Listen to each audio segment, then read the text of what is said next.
Since July 1st, computer screens have been dark inside the Syracuse Common Council office and the city clerk's office, forcing employees to communicate the old-fashioned way. Good afternoon, Common Council. A lot of it takes place on phone, there's phone calls now, and they have to go to other locations in order to photocopy things. It's the only way Common Councilor Stephen Thompson has known it. He took office just a few months ago.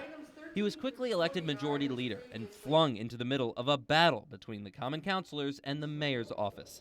It started in April 2015 when an updated computer use policy was distributed to all those who use the city network. Some councilors told us they were troubled by language included stating that the city IT department, which is overseen by Mayor Minor's chief of staff, can inspect and monitor at any time its computers, files, emails, and other electronic info created, sent, or received on a city system. Councilors also took issue with wording in the policy allowing for disciplinary action. Common Council President Van Robinson claimed it was a violation of the separation of powers. The mayor's chief of staff says the argument isn't legitimate. To think that we have time in this administration to go and look at emails or keystrokes, as they suggested, of counselors is ridiculous. Let's keep in mind is that we're trying to keep our IT system safe. In the summer of 2015, then Councilor at Large Kathleen Joy says she attempted a compromise before a July 1st deadline barring computer access to all those who hadn't signed the policy. An agreement was never reached, so when the computer screens went blank, the Common Council sued the city, seeking an injunction to get their access back not once, but 2 times. The latest hearing was earlier this month.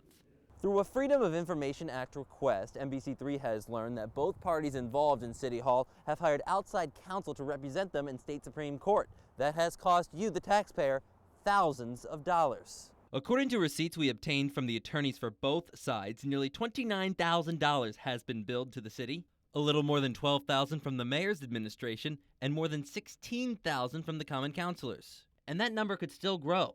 We ask, is it worth it? It really is a waste of time, money, and energy. If you're asking me, do I think the city and the administration is responsible for wasting this money, my answer to you is emphatically no. There is a legitimacy to going to the courts. It had started prior to myself and the other counselors sitting.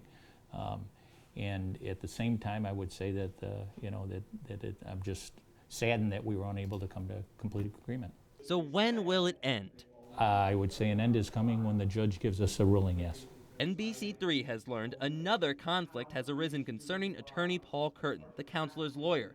He has billed the city for more than $16,000 since July. He has seen none of it. Ryan says the bills were not submitted in a timely manner.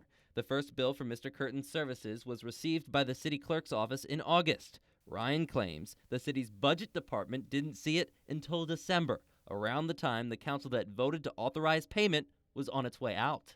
Given the fact that there has been an election, those bills were withheld, there is a new common council, at least 4 members, we are saying we want you to vote to pay those bills. So far, it's something the council does not plan on doing, given the previous council's vote.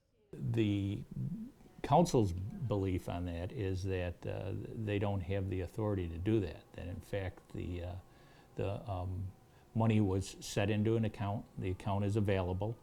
The money is available, and that the bills are sent in by Mr. Curtin, and they should be paid.